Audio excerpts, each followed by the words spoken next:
ओम श्री गणेशाय नमः। ओम नमः शिवाय। श्रावण मास महत्तम। अध्याय 24।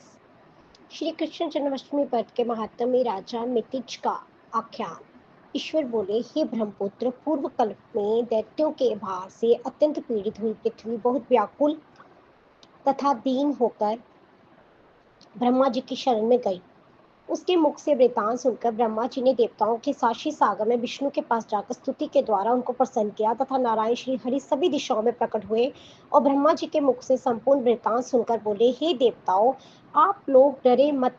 मैं वासुदेव के द्वारा देवकी के गर्भ से अवतार लूंगा और पृथ्वी का संताप दूर करूंगा। सभी देवता लोग जादवों का रूप धारण करें, ऐसा कहकर भगवान अंतर्ध्यान हो गए। समय आने पर देवकी के गर्भ से उत्पन्न हुए वासुदेव ने कंस के वैसे उन्हें गोकुल पहुंचा दिया और कंस का विनाश करने वाले उन कृष्ण का वहीं पर पालन पोषण हुआ। बाद में मथुरा में आकर उन्होंने अनुचरों सहित कंस का वध किया तथा तब पूर्ववासियों से आदरपूर्वक ये प्रार्थना की, हे कृष्ण, हे कृष्ण, हे महाजोगिन, हे भक्तों को अभय देने वाले, हे देव, हे शरणागत वत्सल, हम शरणागतों की रक्षा कीजिए। हे देव, हम आपसे कुछ निवेदन करते हैं, इसे आप कृपा करके हम लोगों को बताएं। आपके जन्मदिन के कृत्य कोई कहीं भी नहीं जानता। वे सब आपसे जानकर हम सभी लोग उस जन्मदिन का वर्धापन नामक उत्सव मनाएंगे। अपने प्रति उनकी भक्ति, श्रद्धा तथा सौहार्द को देखकर श्री कृष्ण ने अपने जन्मदिन के संपूर्ण कृत्य को उन्हें कह दिया। उसे सुनकर उन पूर्ववासियों ने भी विधान पूर्वक उस व्रत को किया तथा भगवान ने प्रत्येक व्रतकर्ता को अनेक वर प्रदान किए। इस प्रसंग में एक प्राचीन इतिहास भी कहा जाता है।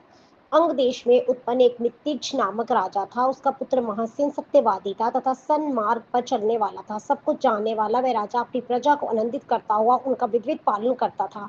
इस प्रकार रहते हुए उस राजा का अकस्मात देव योग से पखंडियों के साथ बहुकल्प पर्यंत सहचर्य हो गया।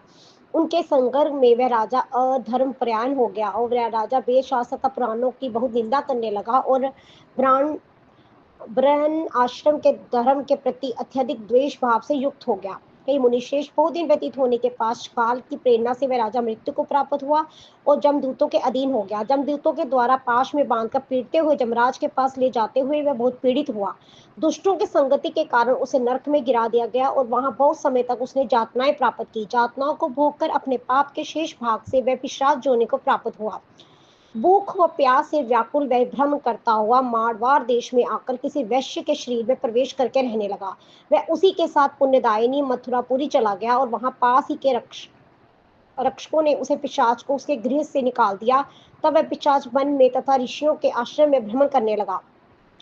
किसी समय देवयोग से श्री कृष्ण जन्माष्टमी के दिन व्रत करने वाली मुनियों तथा द्विजों के द्वारा महापूजा तथा नाम संकीर्तन आदि के साथ रात्रि जागरण किया जा रहा था। वहां पहुंचकर उसने विविध सब कुछ देखा और श्री हरि की कथा का श्रवण किया। इससे वह उसी क्षण पाप रहित, पवित्र तथा निर्मल मन वाला हो गया। वह जमदूतों से मुक्त हो गया और प्रेत जोनि से छोड़कर विमान में बैठ दिव्य भोग से युक्त हो विष्णु लोक पहुंच गया। इस प्रकार इस व्रत के प्रभाव से पिशाच जोनि को प्राप्त उस राजा को विष्णु का सानिध्य प्राप्त हुआ। तत्वदर्शी मुनि ने पुराणों में इस शाश्वत तथा सर्वलौकिक व्रत का पूर्ण रूप से वर्णन किया है। सभी कामनाओं को पूर्ण करने वाले इस व्रत को करके मनुष्य सभी मनवांछित फलों को प्राप्त करता है। इस प्रकार जो कृष्ण जन्माष्टमी के दिन इस शुभ व्रत को करता है, वह इस लोक में अनेक प्रकार के सुखों को भोग कर शुभ कामनाओं को प्राप्त करता है। हे ब्रह्मपुत्र, आप वहां बेकुंड में 1 लाख वर्ष तक देव विमान में आसीन होकर नाना विधि सुखों का उपभोग करके अविष्ट पुण्य के कारण इस लोक में आकर सभी ऐश्वर्य से समृद्ध तथा सभी अशुभों से रहित होकर महाराजाओं के कुल में उत्पन्न होता है। वह कामदेव के समान स्वरूप वाला होता है। जिस स्थान पर कृष्ण जन्मोत्सव की उत्सव बदी लिखी और अथवा सभी सौंदर्यों से युक्त श्री कृष्ण जन्म सामग्री किसी दूसरे को अर्पित की गई हो अथवा उत्सव पूर्वक अनुष्ठित व्रतों से विश्व सृष्टि श्री कृष्ण की पूजा की जाती हो, वहां शत्रुओं का व्यय कभी होता ही नहीं। उस स्थान पर मेघ व्यक्ति की इच्छा करने मात्र से वृष्टि करता है और प्राकृतिक आपदों से कोई भी वह नहीं होता। जिस घर में कोई देव के पुत्र श्री कृष्ण के चित्र की पूजा करता है, वह घर सब प्रकार से समृद्ध रहता है और वहां भूत प्रेत आदि बाधाओं का वे नहीं होता।